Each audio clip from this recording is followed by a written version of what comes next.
Welcome to Trending in Education. Mike Palmer here. Really happy today to be joined by Dr. Rovy Branon, who is the Vice Provost at Continuum College at the University of Washington.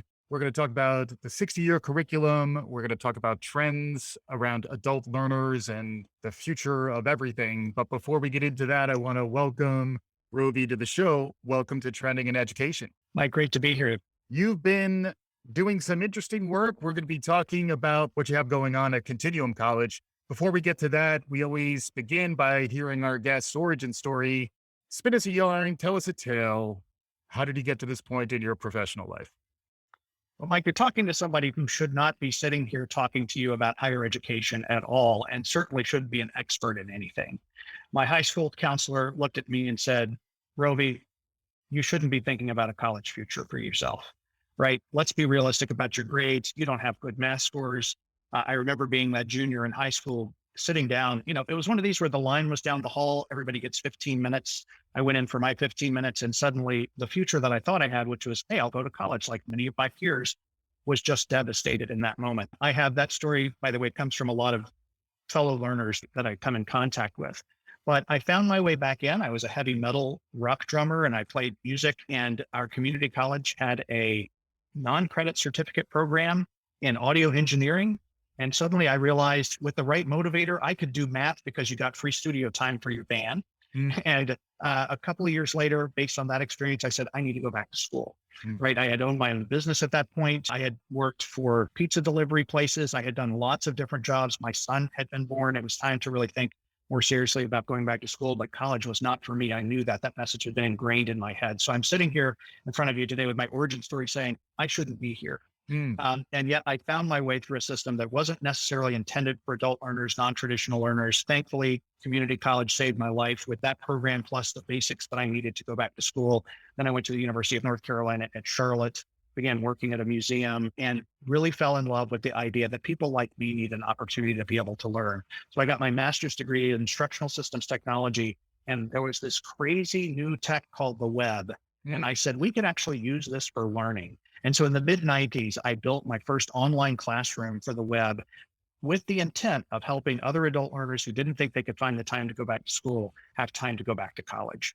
So from there, went on, decided to get my doctorate at Indiana University, found myself at Eli Lilly and Company, helping them transform training for their field sales force, got an opportunity to go to the University of Wisconsin and lead a research lab in learning technology. So you might imagine with that pathway, I was super excited and did that for a number of years. I became associate dean for online learning for the state of Wisconsin and had a wonderful offer to come out and lead one of the most incredible and historically important units in adult and continuing education in the country at the University of Washington here in Seattle. And so now I sit here in front of you as a vice provost for Continuum College, which is the continuing education arm of the University of Washington.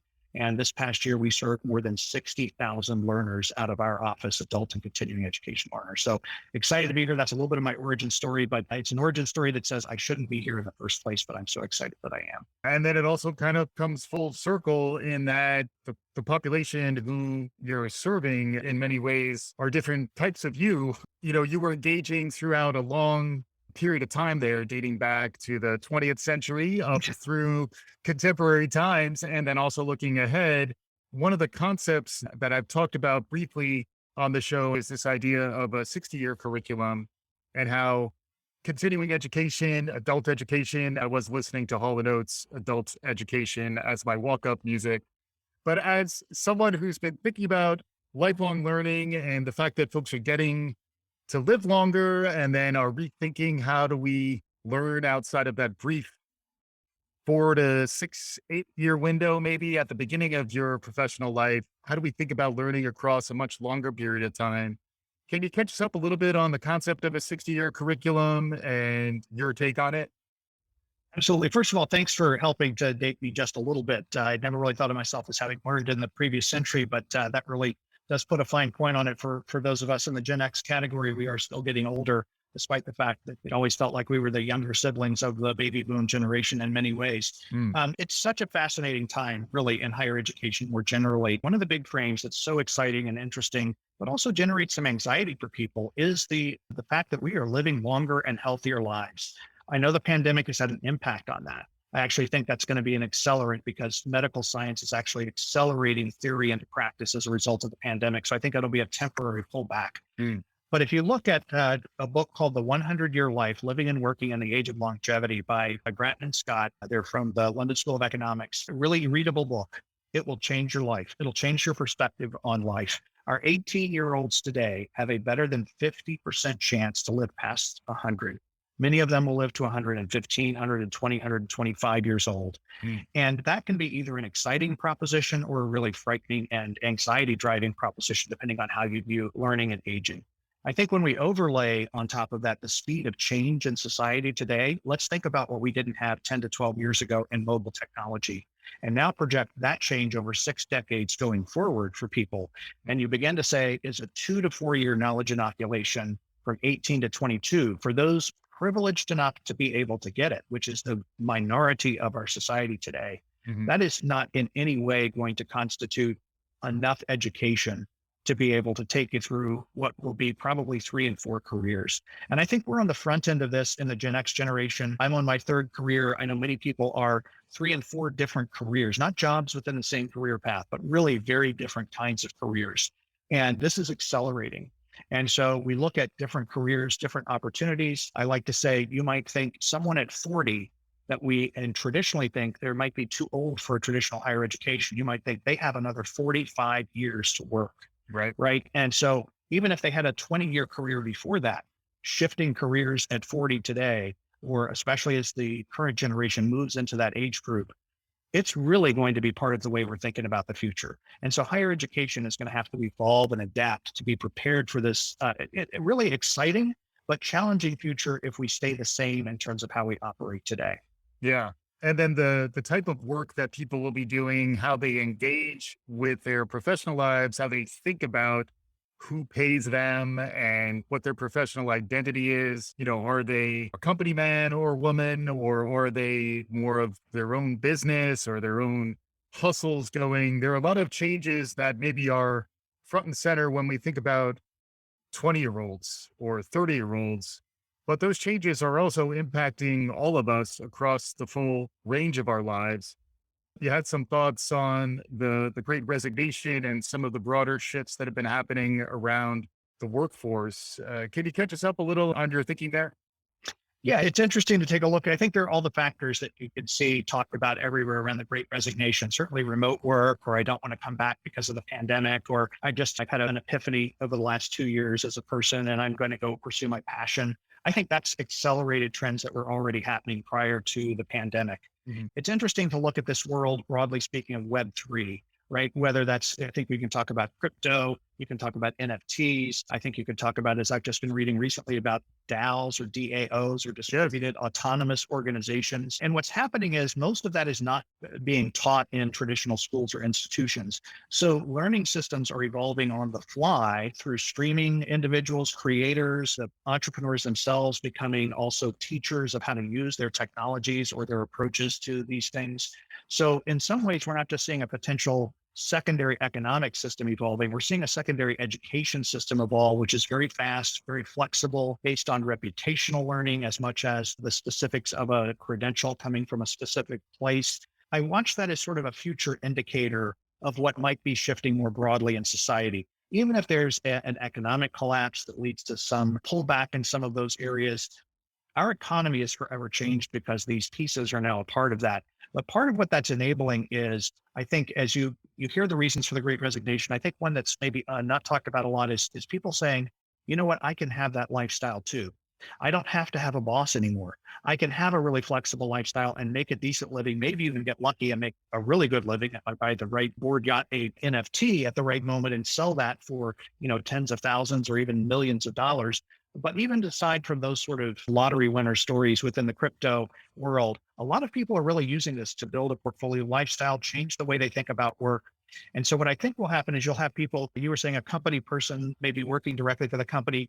I think will be all of those things in the future. People will take times in their lives where they are a company person, they're earning, they need the stability. Maybe that's while they're in parenthood for some people. They move out of that phase of their lives, or before they get there, they say, I'm going to try to open a new business in a new way. I'm going to run things in a different way.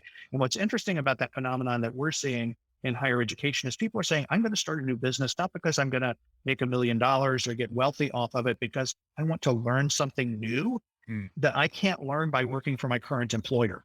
mm, So I might do a business for 3 or 4 years as a learning exercise and then drop that and go back into the regular workforce, right. but with the knowledge that I've gained from that business. So these are big shifts in the way that people are living outside of, I think, the mass resignation as we may know it as it relates to the pandemic. And I think speak to some of these broader shifts in society where the tools are not just social media, it's business tools and other tools that are being put directly in the hands of everyone and not just a few people in society. So how do we prepare people for that future on top of longevity? I think it's really exciting and it's going to be an energizing future, but it will be fraught along the way, I think. We're recording this conversation in Zoom. Learners no longer are necessarily tied to a physical classroom. We're unencumbered by the limitations of having to be in the same physical space. Same thing for instructors. Like I've heard a lot of folks in higher ed very happy that they don't necessarily have to go to their office for office hours anymore. What about that change? I know that's been something that's been part of higher ed and continuing ed. There were correspondence schools by mail. I saw that was even part of the history of the University of Washington. Any thoughts on the media that we use to deliver instruction and how the pandemic might have changed things and how you're reaching adult learners using some of those emerging technologies?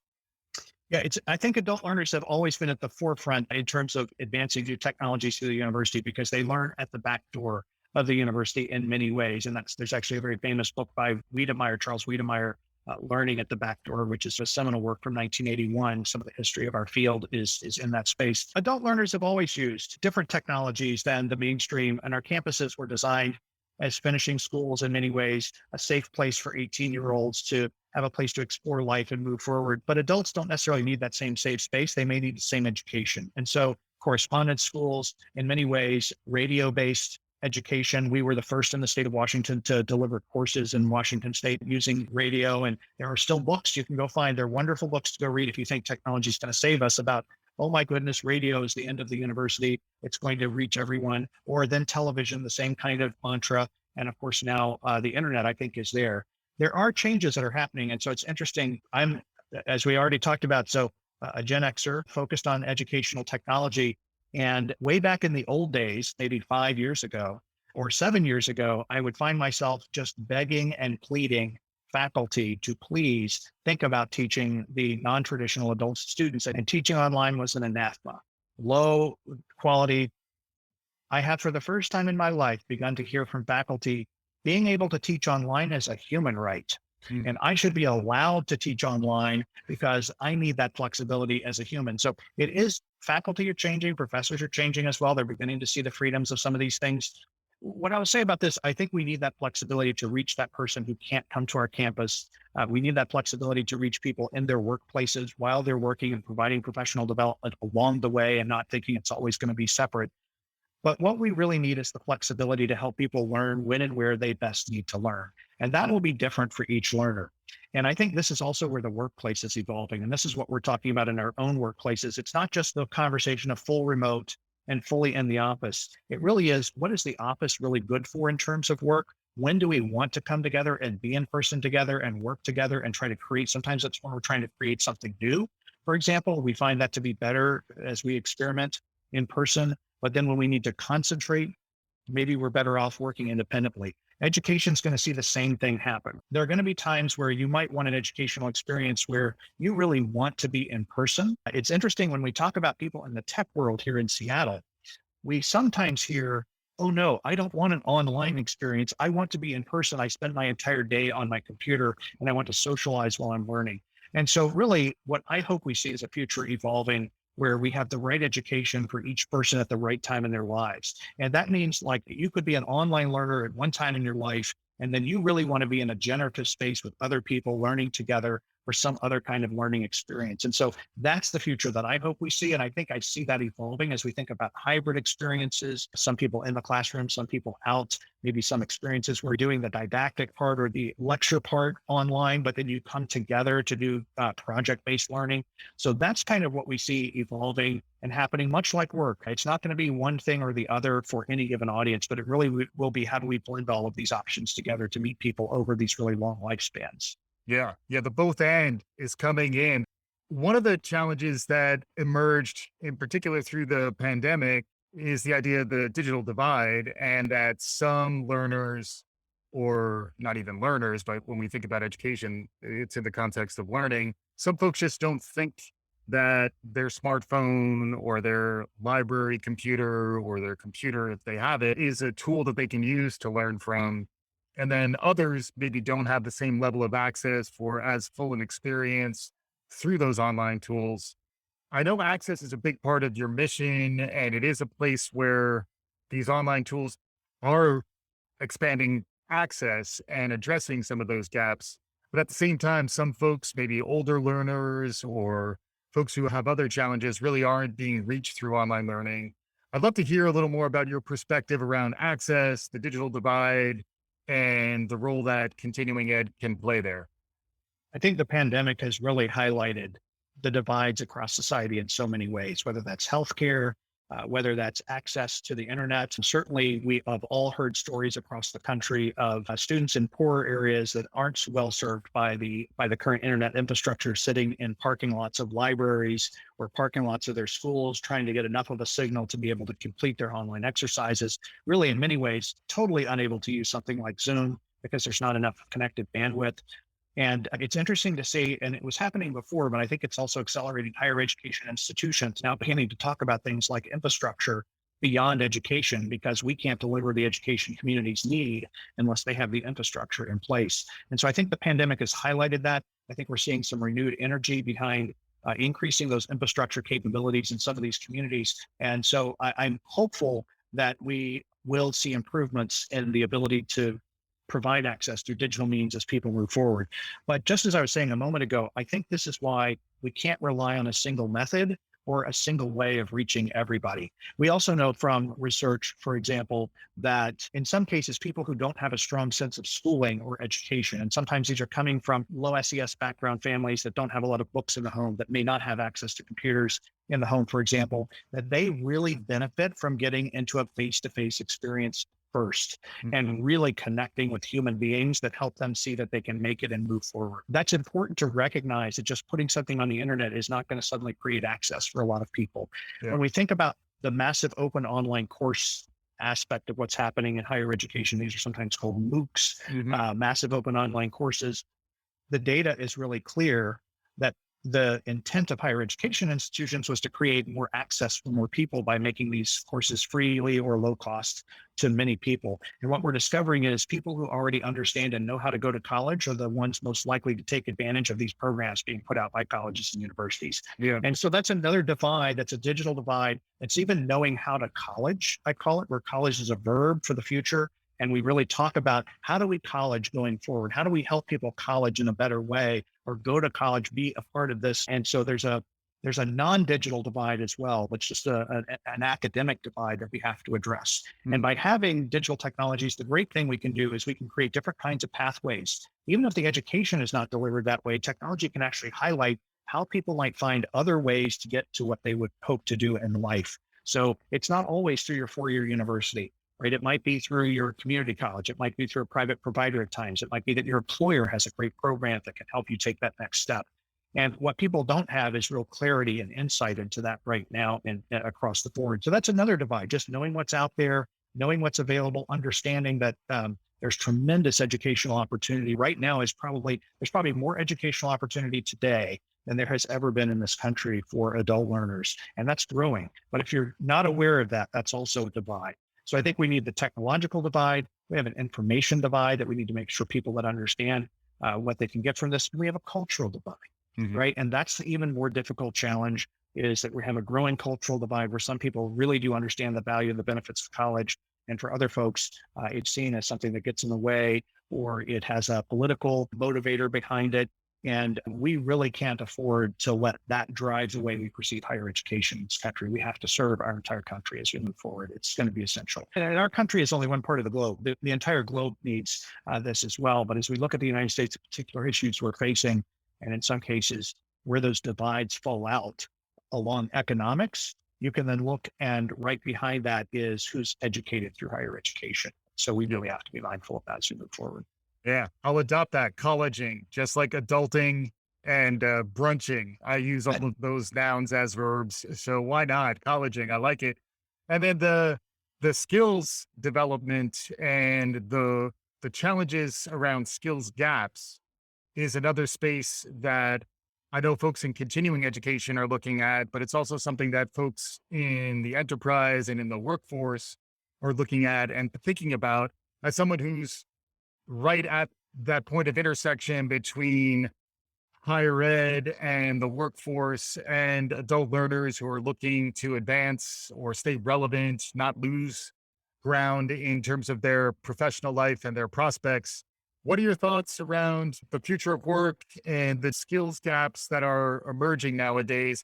Yeah, it's exciting right now. One of the things I've got going on is I'm in several conversations now with chief human resource officers of major companies in Seattle. And so more of these need to happen, because what we're doing is we're beginning to understand each other a little bit better, right? They're beginning to understand, here's what higher education can do for your workforce in a different way than maybe you've considered it before. But here's also the limitations of what we're seeing. When I talk about what I call the 60-year curriculum, and if we have a 100-year life, we say a 100-year life might need a 60-year curriculum of studies to support you through that working life. One of the elements of that we think is essential is digital credentialing. And when I talk to employers, they're building systems on their side. It can be called badging at times, or it could have other sort of names. People talk about digital credentials on the blockchain and so forth, but forget the technology. It's really about saying a piece of paper, which is how we still deliver our diplomas today, has about 4 bits of information: your name, the signatures of 2 people you probably never met at your institution, and a very broad-based notion of what you studied, biology or psychology, but that's it. And increasingly, employers are saying, we want more granularity in understanding what skills people are coming out of college with. Now, interestingly, when I talk to a chief human resources officer, I say, this is a two-way street. We also want to know what they've learned within your organization as they come back to retool for higher education.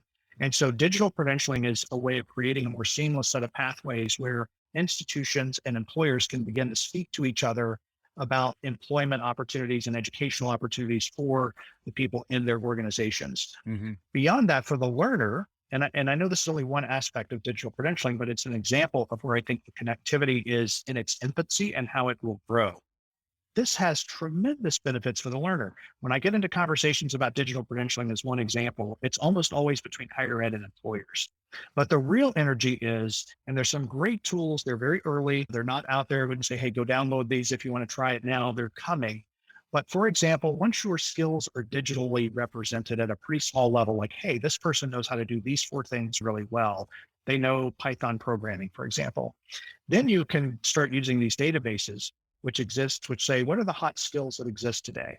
And so I've already seen the first app that says, for somebody who has their skills laid out this way, they can start to see when their skills are declining in terms of what employers are asking for naturally, or maybe a hidden skill that they didn't even know they had that's really starting to skyrocket, and maybe they have great opportunities out there. But those kind of tools will start to let you know when you need to retool. So this is a little bit about what the future looks like.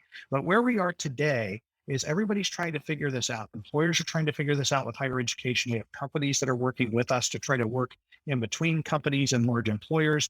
And then if you're an employee, right now you have so many job opportunities. Take advantage of that, take advantage of your career options, explore things right now, but recognize that over time, you're going to need to retool, reskill, and be able to come back into the workforce. As we look at the tech employers in Seattle, or the engineering employers here, the aeronautics employers that are in our area, we have a very highly educated workforce, just as a matter of course. 62% of people in Seattle have a college degree already. That's the highest in the nation. What we're seeing evolve in those kinds of corporations is a sort of hyper-educated citizenry, where they have maybe not just a bachelor's degree and 1 master's degree, but in some cases, a bachelor's degree and 3 or 4 master's degrees in completely different areas, Mm. because the vastness of these organizations and the requirements for working in these modern companies at very high levels just requires you to have really broad-based working knowledge.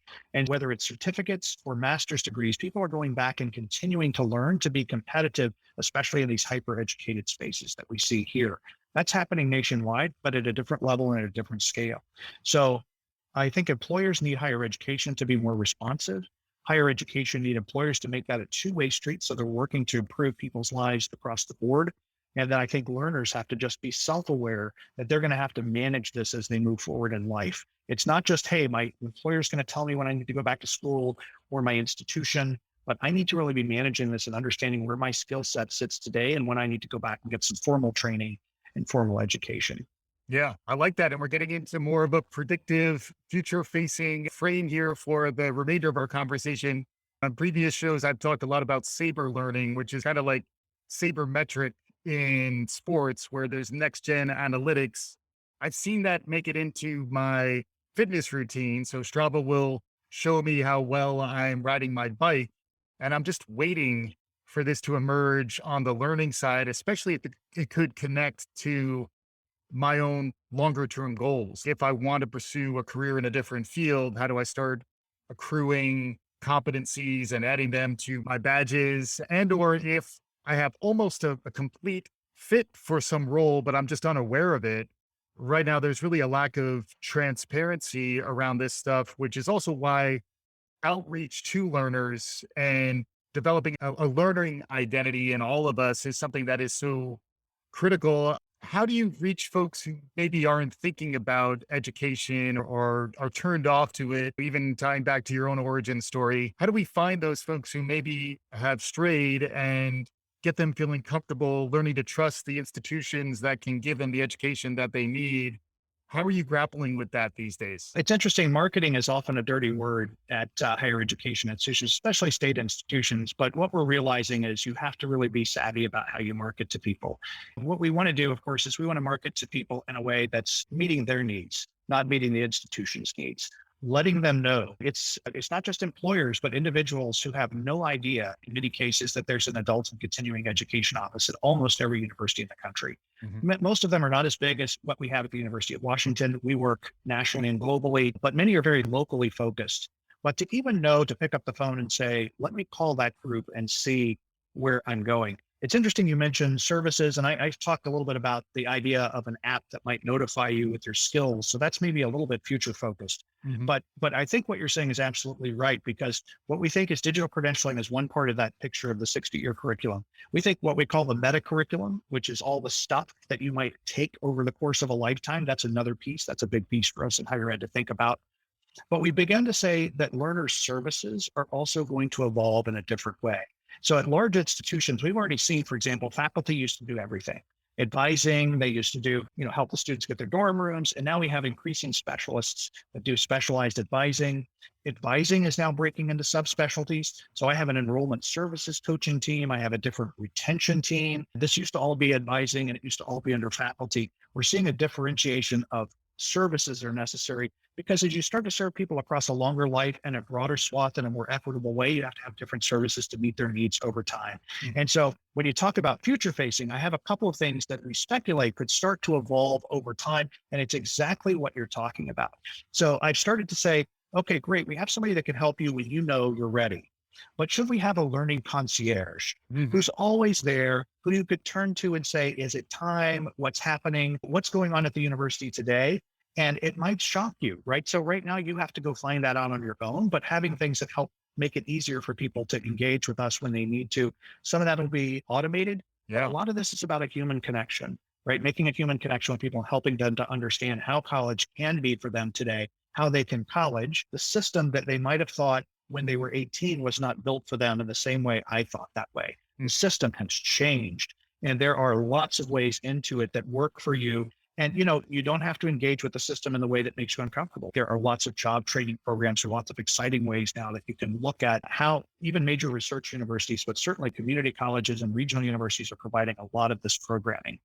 But when we talk about this idea of future focused services, Learning concierge is one. You mentioned another one, but I'll play off that one a little bit more and say we have just launched last year a program in genetics counseling. And genetics counseling, it's a really unique field. It requires a medical school to be able to offer this program, very unique master's degree program. We're the first on the West Coast to have this. So everybody doing genetics counseling in Seattle has come from an East Coast school until recently. And what genetics counselors do, doctors no longer have the skills or the knowledge to understand the data at the depth of what's being created by the new field of genetics, because you can create so much data. And so a genetics counselor has to be able to understand all of the aspects of genetics and what all of these markers mean. They also have to be part social worker, Yeah. because you're going to hear things that might be really challenging or even devastating to you and your family. You've got to be ready to deal with that. You've got to be part intervention specialist. Mm. Like, okay, now that we know this, maybe there's nothing you need to do, or maybe there's something you need to start doing. Mhm. I would argue that we might need a learning records counselor in higher education and for adult learning, because we're now going to be getting so much data.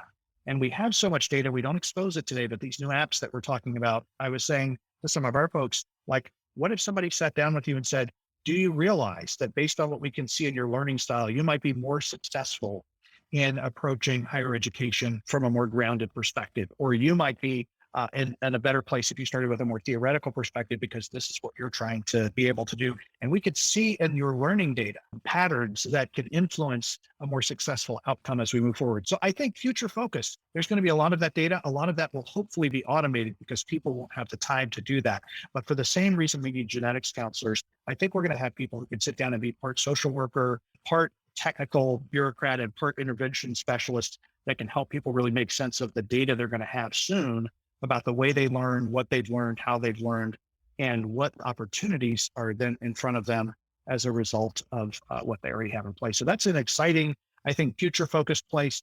I think the other future focused place that we really talk about that's relevant, and this is what we hear, is 74% of college students today are non-traditional in at least one way. I would argue that 90% of our laws and rules are still built as if people are 18 to 22. And so the other big area for the future that we have to think about is funding and policy, and how we're going to make this actually work for people so they can afford it. Mhm. Sitting down with one of our student reporters, a junior in journalism, and she was just doing an information piece about Continuum College for undergraduates. Why does a typical undergraduate need to care about something like Continuum College? And I say, because you're going to have to keep learning throughout your entire lifetime. You might be graduating from this part of the academy. I will see you in a few years when you're ready to retool.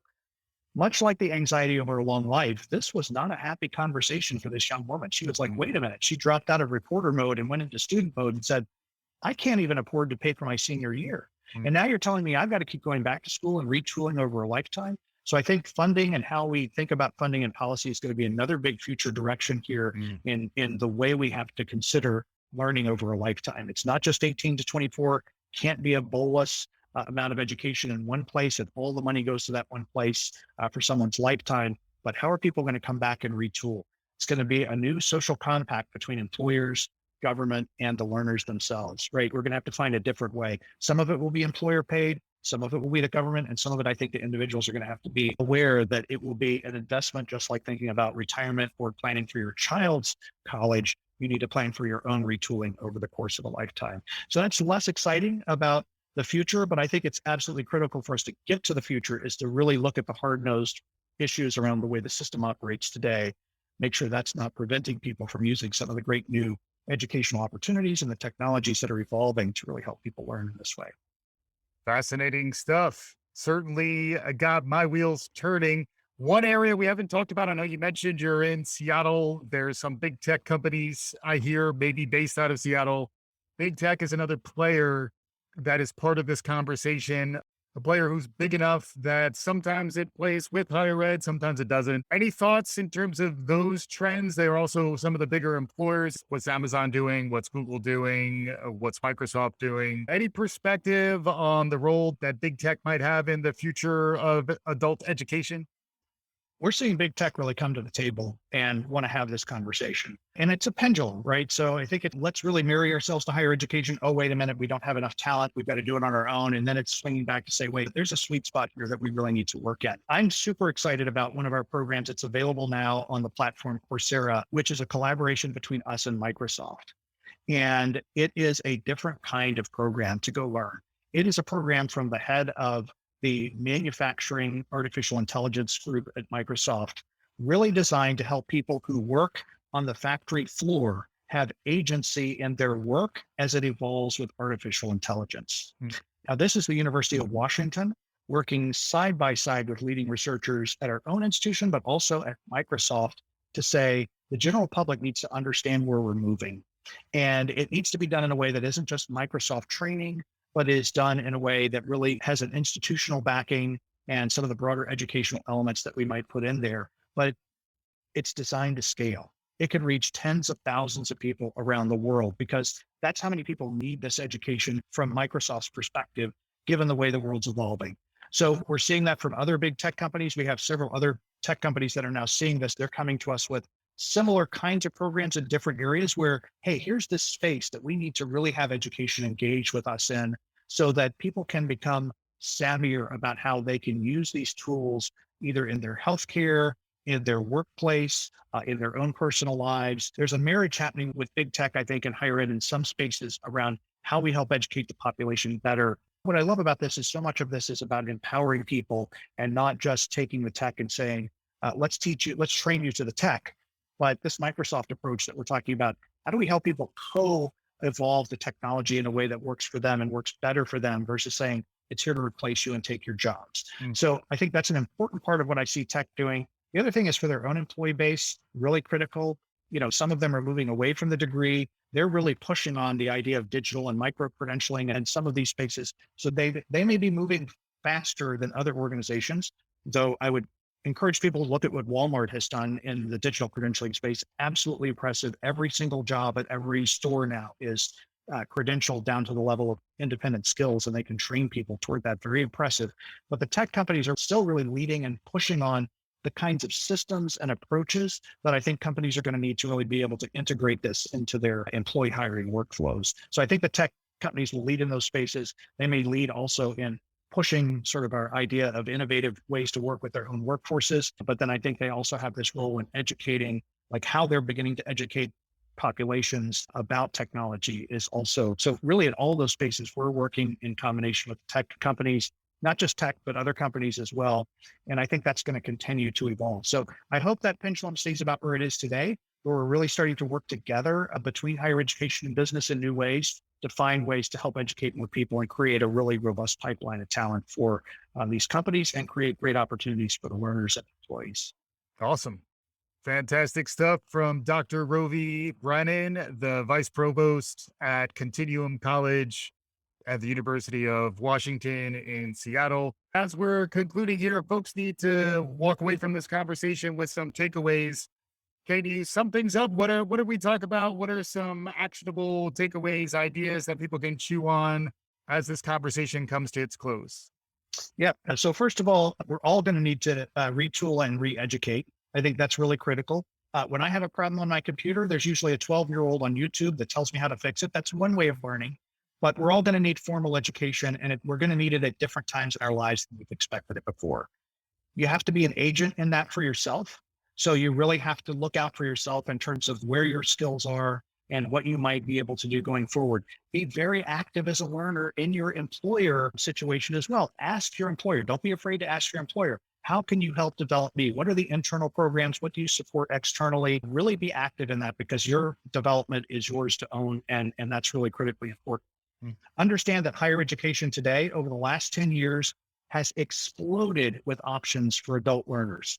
So if the Great Recession for higher education was a moment where online learning became a thing and many institutions began to offer degrees in online, the last 10 years since 2012 has been about an explosion of opportunity in non-degree spaces that really is more connected to the workforce. If you haven't looked at higher ed recently, get out there, call your adult and continuing education office, find out what they're doing that might not be in the mainstream of degree programs, because an entire workforce is now finding their way to retool and regenerate themselves through non-traditional programming that sits sometimes quietly off to the side at many of our great institutions, but it's there for people today. And so a world of opportunity and learning that is really in front of us for people of all ages. But you have to take advantage of it. And you have to be a good agent for your own learning in that respect, and just be cognizant that the world's going to change and you're going to have to change with it. Awesome. Great stuff. Yeah. At least until our learning concierges start escorting us through the wonderful learning universe that is emerging. Fantastic conversation. Rovy, thanks so much for joining us on the show. Thanks, Mike. Great to be here. And for our listeners, hopefully you enjoyed what you heard. If you did, please subscribe, write us a review, tell your friends, do all the good things. We'll be back again soon. This is Trending in Education.